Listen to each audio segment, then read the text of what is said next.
নানা চড়াই উতরাইয়ে ৪৭ বছরে পা রাখল বাংলাদেশ জাতীয়তাবাদী দল বিএনপি। দীর্ঘ ১.৫ দশকে গণতন্ত্র পুনরুদ্ধারের সংগ্রামে অগ্রণী ভূমিকা রাখা দলটির শীর্ষ নেতৃত্ব থেকে তৃণমূলের নেতাকর্মীদের চরম নির্যাতনের শিকার হতে হয়েছে। ফ্যাসিবাদ মুক্ত দেশ গড়ার প্রত্যয়ে আগামীতে নিজেদের অবস্থান পোক্ত করতে সামনে আরও কঠিন সময় বলে মনে করছেন বিশ্লেষকরা। আরও জানাচ্ছেন নাজিয়া আফরিন।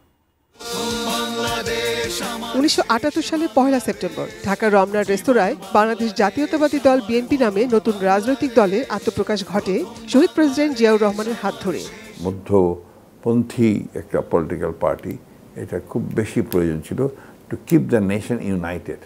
সংবিধানে ৪র্থ সংশোধনীর মাধ্যমে একদলীয় বাকশাল প্রতিষ্ঠার মধ্য দিয়ে দেশে যে রাজনৈতিক শূন্যতা সৃষ্টি হয়েছিল তা পূরণে বহুদলীয় গণতন্ত্র এবং বাংলাদেশি জাতীয়তাবাদ প্রতিষ্ঠার অঙ্গীকারে যাত্রা শুরু বিএনপির। কৃষি উৎপাদন অথবা খাদ্য উৎপাদনের যে সমস্যা তার সমাধান আমরা খুঁজে পেয়েছি।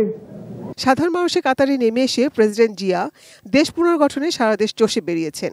মানুষের ভাগ্য পরিবর্তনের ১৯ দফা বাস্তবায়নের চ্যালেঞ্জ নিয়ে ৩ রাত কাজ করেছেন।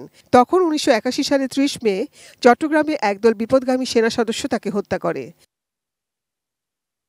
রাজনীতিতে আসেন তার সহধর্মিণী খালেদা জিয়া। তার বলিষ্ঠ নেতৃত্বে বিএনপি ফিরে পায় নতুন দিশা। রাজপথে ৯ বছর দীর্ঘ সংগ্রামে পতন ঘটে স্বৈরাচারী এরশাদের।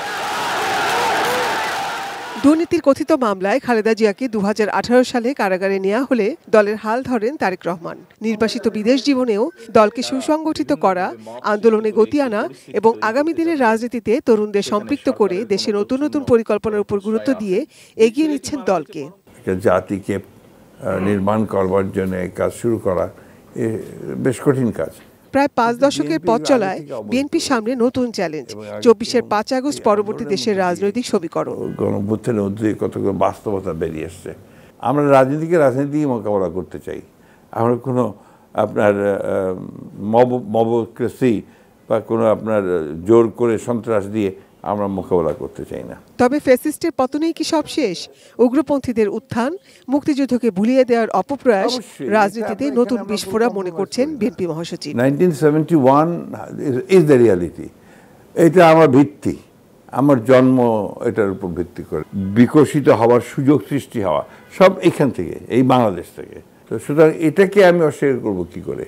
যারা মনে করে যে 71 ওয়াজ এ রং থিং, এরা চরম ভুল করে। রাজনৈতিক বিশ্লেষক সোহরাব হাসান মনে করেন, সময়ের পরিবর্তনে বিএনপিকে বর্তমান প্রজন্মের ভাষাও বুঝতে হবে। এই বিরোধী দলে থাকতে তারা যেমন জেল জুলুমের শিকার হয়েছে, দ্বিতীয়ত হচ্ছে তারা গণতন্ত্র প্রতিষ্ঠার লড়াই করেছে। এখন যে বিএনপির চেহারা দেখি, বিএনপির চরিত্র দেখি, বিএনপির মধ্যে সহিষ্ণুতা দেখি, গণতন্ত্রের প্রতি তাদের অঙ্গীকার দেখি, মত প্রকাশের স্বাধীনতার প্রতি তাদের প্রতিশ্রুতি দেখি, সেটি ক্ষমতায় যাওয়ার পর কতটা রক্ষা করবেন আর সেই প্রশ্ন থেকেই যায়।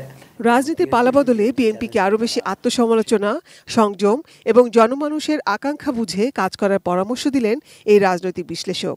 নিজেরা গণতান্ত্রিক আচরণ করে যে আচরণ তারা অন্যের কাছ থেকে আশা করে।